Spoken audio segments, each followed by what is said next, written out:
Hello everyone, welcome back to another news update relating to crop production news within the Caribbean and also internationally. Within the Caribbean, we are going to talk about the Denbigh Agriculture Show that is held in Jamaica. We're going to talk about Berrycove Greenhouse Hydroponic Farm in Trinidad and Tobago, and we are going to talk about the cannabis industry within the Caribbean, right? Now, on the international scene, we are going to talk about wheat because wheat is a big issue now, and we are going to talk about giant African snail that is spotted in somewhere in Florida, right? So let's get into the news. Now, on the local scene or within the Caribbean, you know that Denbigh Agriculture Show is it's an annual agriculture show held in Jamaica, right? And due to COVID-19 pandemic, the show was cancelled for 2 years, right? Now, according to Jamaica Information Service, I link this article in the description. Their article says Denby show is back, right? And based on the article, it says Agriculture and Fisheries Minister Honorable Pernell Charles Jr. said the event slated for July 30 to August 1st should be one that makes a statement to Jamaica and the region of, and I think so as well because the Denby Agriculture Show is one that brings basically all the various stakeholders within the agriculture industry in Jamaica in one place, basically showcasing a lot of different innovations, different technology used in agriculture, different facilities that are available, right, for um, available to the agriculture industry in terms of improving the industry. And there are so many things that happen, right? There are a lot of stuff there for the kids. There are a lot of competitions with animals and so on. And there's a something for everyone at Denby Agriculture Show. And it's a huge event, right? And as you say, the article states July 30 to the 1st, right? So I'm going to link this article in the description, and you can basically go and read it, right? Now, moving on to Berrycove Greenhouse Hydroponic Farm, they have recently uploaded a few more pictures on their Facebook page, and I'm following them to see their progress and so on because I know that this is a very important project that is happening within the Caribbean, right? Now, they basically posted that they are looking now for a customer account manager, right? They are basically employing people now to work on Berry Cove organic farms. So if you are interested, you can apply. And to apply, you basically send your resume to the email that is provided, right? And of course, you can go on their Facebook page, Berrycove Organic Farms, which I link in the description as well, to get to see what they are up to in terms of their progress, right? In setting up this climate smart farm in Tobago. Now, moving on, let us talk a little bit about cannabis in the Caribbean. Now, a number of countries have decriminalized cannabis, right? But what we want within the Caribbean is for our Caribbean countries to start growing, like all of our Caribbean countries. Who can grow, just grow, right? So that we can strengthen the cannabis industry. Now, Jamaica and St. Vincent and the Grenadines, they have basically progressed well in terms of um, exporting cannabis. Now, as it relates to cannabis within Jamaica, there's an article titled "Increased Global Demand for Jamaican Cannabis," which was published by the Gleaner, which I link in the description. Right, um, it basically gave a little stat. According to the Gleaner, To date, the CLA, which is Cannabis Licensing Authority, says it has authorized the export of approximately 1,000 kilograms of cannabis flower, 3 kilograms of seeds, and over 40 liters of cannabis oil. On the matter of trading within the industry, Graham, which is Faith Graham, who is the director of the Cannabis Licensing Authority in Jamaica, clarified that trading figures within the closed loop system were US 894,749 um, dollar for the 2019-2020 financial year, and US $627.89.79 in 2020-2021. So as you can see, Jamaica is really capitalizing, but we want more. We want more persons to get their license and start producing and start exporting as well. And St. Vincent, right, another Caribbean country, they basically have started to export cannabis. There's an article published by Reuters.com. I'll link this article in the description. The article is titled Caribbean Nation of St. Vincent exports first cargo of medical cannabis. And the article states that St. Vincent and the Grenadines has exported a cargo of 110 pounds, which is 49.8 kilos of medical cannabis after receiving a license for export to Germany, according to official announcement and a local official familiar with the matter. Right? So so this is good, right? And this article was basically published in January 2020, but I'm just trying to you know put the cannabis industry into perspective as to who is exporting and so on. Now let's move on to the international scene. Now, as you know, wheat is a big issue now, right? And you know that Ukraine and Russia, they are basically having an issue now, which is causing um, problems with wheat being exported to other countries, right? Now, apart from Ukraine being a major wheat exporter, remember that they also have their own agriculture industry to secure and to sustain, right? Now, with all that is going on, right, it is not a surprise that you will hear that there is issue with the agriculture industry in Ukraine. Now, there was an article published by lemon.com, right? It's titled "The Grim Future of Ukraine Agriculture," right? And I link this article in the description, right? And this article basically talks about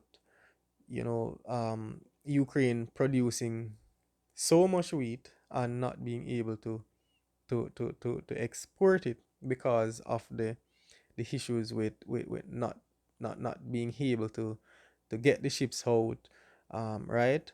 Because of the issue with Russia, right? And not only that, right? They are also facing the issue of drought, right? Drought is a common occurrence, right? Throughout different parts of the world, right? So they are facing that, and they are also facing the high price for the input price, like fertilizer price, right? So all of these issues are causing, you know, the agriculture industry in Ukraine to be on some amount of stress now, right? And the largest one being the fact that they can't export their wheat, right? Now, moving on, there was an article published by Reuters.com which states Sudanese farmers warn of failing harvest as hunger rise. Now, this article, which I link in the description as well. Now, this article talks about the Sudanese farmers planting wheat because in Sudan they plant wheat as well. Not as much to to to supply the demand in Sudan. Of course, they have to import wheat as well to supplement what they produce locally. So what the article is saying is that some farmers run the risk of losing their wheat because they have been storing for a long while, and um if there's and then some of them storage conditions there, it is just not up to par, and any kind of rain event and so on can cause the wheat to spoil.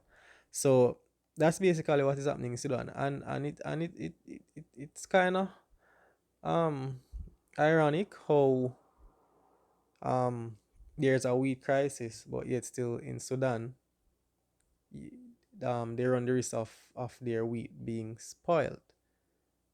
Yeah, I mean that's um and then in another news, right? And this this was published by um lemon.com, right? The article states that um I can't even pronounce the name, Vladimir Putin, which is the Russian president. He promises to facilitate Ukraine wheat export to Africa. Now, to me, I know that Africa, well, Africa is not currently producing the amount of wheat that that the country demands. They have to import. But here you have the chairman of the African Union, right? And as I said, I linked this article in the description, so you could go and take a look for yourself. The chairman of the African Union, right? Um, which is Macky Sall, right? Macky Sall. Um, he met with the Russian president, right? Basically, um, basically talking about shipping, exporting wheat to Africa, right? Right? Fine, I understand that you can't produce everything that your country demands, but at least just get ensure that your local farmers, the wheat that your local farmers are producing, ensure that that is put to good use and not wasted, right? In another news, the EU, the European Union, wants to ship um wheat by rail. So this is an article that was published by lemon.com, and it is titled EU wants to ship wheat by rail. Right? Now of course, um they can't get it via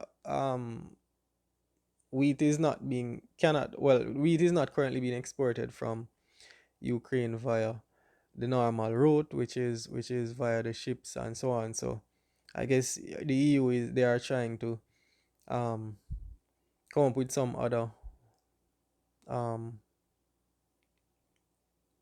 method of getting out Ukraine's wheat, right? Which is good, right? The link for this article will be in the description. You could have a read. At least they are trying to do something to get Ukrainians wheat out, right, to the countries that need it, right? In moving across to India, there was an article published by the Hindu.com, um, which titled India exports 1.8 million tons of wheat to several countries since ban. Now, as you know, India had banned any kind of export, right?